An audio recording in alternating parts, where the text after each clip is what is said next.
트레저와 함께 달려 Ready for action, let's go 추억 건물을 찾으러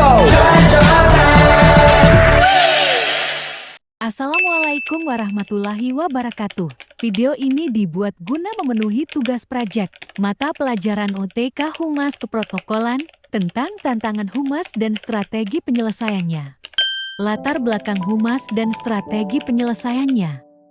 Latar belakang tantangan dalam bidang humas meliputi perubahan teknologi mendemokratisasi informasi dan meningkatnya tuntutan transparansi. Strategi penyelesaiannya melibatkan penggunaan media sosial, komunikasi terbuka, dan keterampilan manajemen krisis. Pengertian humas dan strategi. Pengertian humas dan strategi menurut beberapa ahli.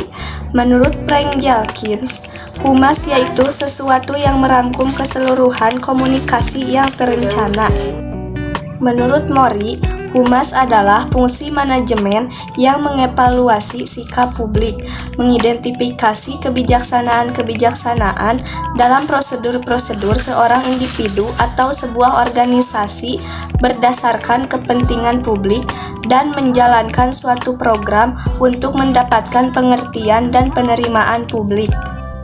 Menurut Effendi, humas adalah sebuah seni sekaligus ilmu sosial dalam menganalisa kecenderungan, meramaikan konsekuensinya, memberikan pengarahan kepada pimpinan institusi atau lembaga, dan melaksanakan program-program terencana yang dapat memenuhi kepentingan, baik institusi atau lembaga tersebut maupun masyarakat yang terkait.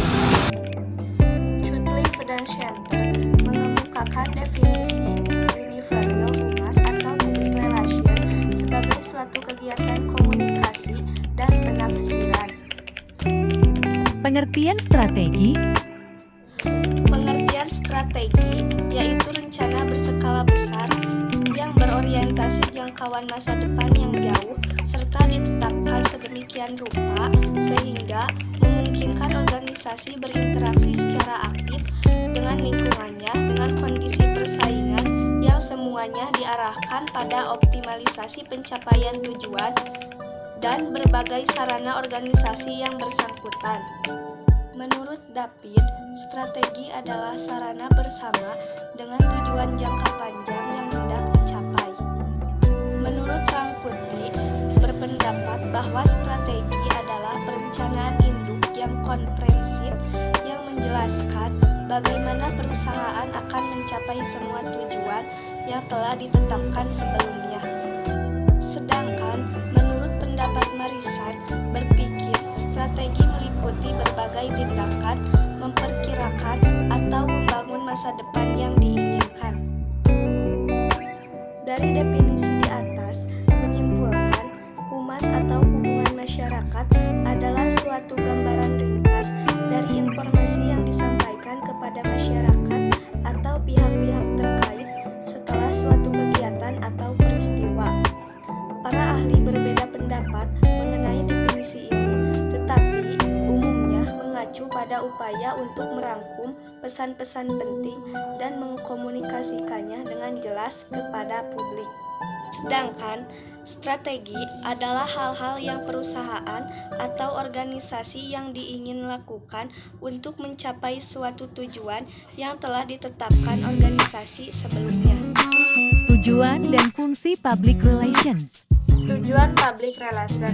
Tujuan dalam praktisi public relation memiliki peranan yang sangat penting dalam mencapai kesuksesan dalam membangun hubungan yang positif antara organisasi dan perusahaan dengan publiknya. Berikut ini adalah penjelasan yang lebih rinci mengenai tujuan public relation. 1. Menciptakan citra positif. Salah satu tujuan utama dari public relations adalah menciptakan reputasi yang positif untuk organisasi atau perusahaan. Reputasi yang positif mencerminkan bagaimana publik memandang suatu brand, reputasi, dan nilai-nilai yang dipegang oleh organisasi. 2. Meningkatkan kepuasan pelanggan. Salah satu tujuan public relations juga melibatkan usaha untuk meningkatkan kepuasan pelanggan. melalui komunikasi yang efektif dan penanganan yang baik terhadap masalah atau keluhan pelanggan. Public relations juga bertujuan untuk memperkuat hubungan antara organisasi dan pelanggan. Dan yang ketiga, membangun hubungan dengan stakeholder. Stakeholder dalam public relations merujuk kepada pihak-pihak yang memiliki kepentingan atau keterkaitan dengan organisasi, termasuk karyawan, mitra bisnis, masyarakat, dan pemerintah. Salah satu tujuan public relations adalah membangun hubungan yang positif dengan berbagai stakeholder tersebut melalui komunikasi yang terbuka, berkelanjutan, dan proaktif. Public relations berusaha untuk memperoleh dukungan, kerjasama, dan pemahaman yang saling menguntungkan bagi semua pihak yang terlibat.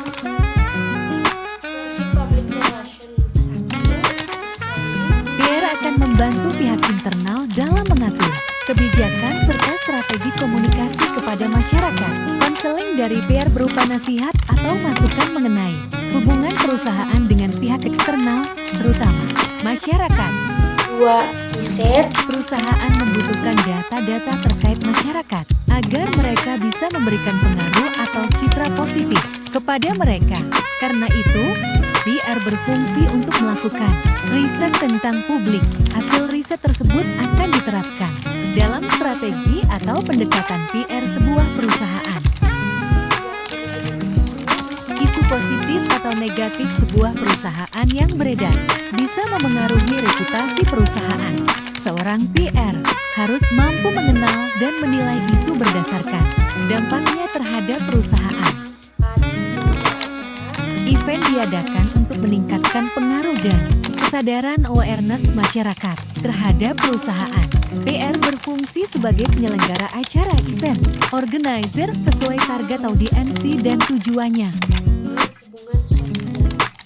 Media massa merupakan salah satu jalur komunikasi antara perusahaan dan publik secara luas. PR akan memberikan pesan yang ingin disampaikan kepada publik dan media massa secara langsung atau melalui press release. Tantangan dalam bidang humas. 1. Manajemen krisis. Humas bertanggung jawab untuk merespons krisis yang bisa merugikan. Citra tantangan terletak pada bagaimana mengelola krisis dengan cepat, transparan, dan efektif tanpa merusak reputasi. 2. Perubahan media sosial. Perkembangan media sosial telah mengubah cara informasi disebarkan. Humas harus beradaptasi dengan cepat untuk menjaga citra positif di platform-platform ini dan merespons umpan balik dari masyarakat. 3. Transparansi dan kepercayaan. Masyarakat modern menghargai transparansi. Humas perlu menjaga integritas dengan memberikan informasi yang akurat dan jujur. Tantangan muncul ketika informasi sensitif harus dihadapi. 4. Polarisasi opini. Tantangan dalam menyampaikan pesan di tengah perbedaan pandangan yang tajam dalam masyarakat. Humas harus menemukan cara untuk menjaga netralitas dan menghindari konflik yang bisa merugikan citra perusahaan. 5. Kecepatan respons. Era digital mengharuskan tanggapan yang cepat terhadap peristiwa atau isu. Tantangan terletak pada memberikan tanggapan yang baik secara cepat tanpa mengorbankan kualitas pesan. 6. Keanekaragam budaya dan bahasa. Bekerja secara global berarti berhadapan dengan berbagai budaya dan bahasa. Humas perlu memastikan pesan dapat diterima dengan benar tanpa disalahartikan. 7. Perubahan teknologi. Kemajuan teknologi terus muncul. Humas harus mengikuti tren tersebut untuk memastikan pesan-pesan yang disampaikan tetap relevan dan efektif. 8. Pelanggaran privasi dan etika. Dalam mengumpulkan informasi dalam mengelola data, humas perlu menjaga privasi dan mengikuti standar etika yang ketat. Tantangan muncul ketika melibatkan data pribadi dan sensitif. 9. Konten berita palsu atau hoax. Menyebarnya berita palsu dapat merusak reputasi. Humas harus bisa membedakan dan merespons dengan cepat jika informasi palsu tentang perusahaan tersebar. 10. Tuntutan inklusivitas. Masyarakat semakin menuntut inklusivitas dan keragaman dalam berbagai aspek. Humas harus mencerminkan nilai-nilai ini dalam pesan dan tindakan perusahaan. Strategi penyelesaian tantangan. 1. Analisis tantangan. Pahami secara mendalam tantangan yang dihadapi. Identifikasi akar penyebabnya dan dampaknya terhadap citra dan komunikasi perusahaan. 2. Tujuan jelas. Tetapkan tujuan yang spesifik dan terukur untuk penyelesaian tantangan tersebut. Misalnya, memperbaiki persepsi publik, meningkatkan keterlibatan pelanggan, atau mengatasi berita negatif. 3. Tim multidisiplin. Bentuk tim yang terdiri dari anggota dari berbagai departemen, seperti humas, pemasaran, dan manajemen. Ini akan membantu mendapatkan pandangan yang beragam dalam merumuskan solusi. 4. Penyusunan pesan. Rancang pesan yang konsisten dan akurat untuk dikomunikasikan kepada berbagai pihak terkait. Pastikan pesan ini mencerminkan nilai dan komitmen perusahaan. 5. Media dan saluran komunikasi. Identifikasi saluran komunikasi yang tepat untuk menyampaikan pesan kepada audiens yang relevan. Ini bisa mencakup media sosial, siaran pers, acara, dan lainnya. 6. Transportasi. Prioritaskan transparansi dalam komunikasi. Sampaikan informasi yang jujur dan lengkap kepada publik. Ini dapat membantu membangun kepercayaan. 7. Respon cepat. Tanggapi isu atau peristiwa yang muncul secepat mungkin.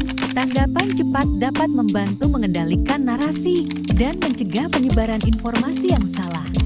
8. Keterlibatan aktif di media sosial. Gunakan platform media sosial untuk berinteraksi dengan publik. Respon terhadap komentar dan masukan dari masyarakat dapat membangun hubungan yang lebih baik. 9. Kampanye positif. Buat kampanye komunikasi yang positif dan inspiratif. Fokus pada cerita sukses, inovasi, dan dampak positif yang dihasilkan oleh perusahaan Anda. 10. Evaluasi dan penyesuaian. Secara teratur tinjau strategi Anda dan evaluasi efektivitasnya. Jika diperlukan, lakukan penyesuaian agar tetap relevan dan efisien. Kesimpulan, tantangan dalam bidang humas meliputi pengelolaan, citra, krisis komunikasi, dinamika media sosial, dan perubahan tren komunikasi. Strategi penyelesaiannya mencakup pemahaman audiens, respons cepat terhadap krisis, penggunaan media sosial secara efektif, dan adaptasi terhadap perubahan tren. Keseluruhan penting bagi humas untuk mengembangkan kemampuan beradaptasi dan kepekaan terhadap dinamika komunikasi modern.